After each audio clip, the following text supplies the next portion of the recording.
नाज़रीन, सिंध जी राजधानी कराची में एक पीरसन बुख विझी बेहोश थी वियो।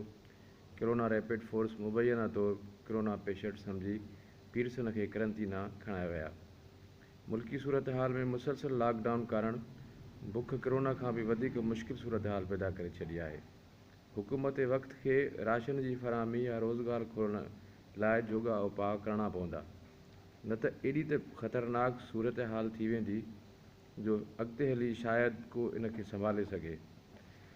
इन जे करे असांजे मुल्क में बेरोज़गारी जेका शरह आहे उहा तमामु पहिरियां ई घणी हुई, हाणे लॉकडाउन जे करे अञा वधी वई आहे।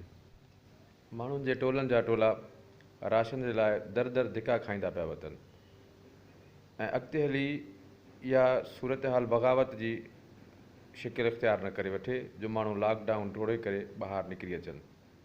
सो हुकूमत वक़्त खे ऐं साञावंद माण्हुनि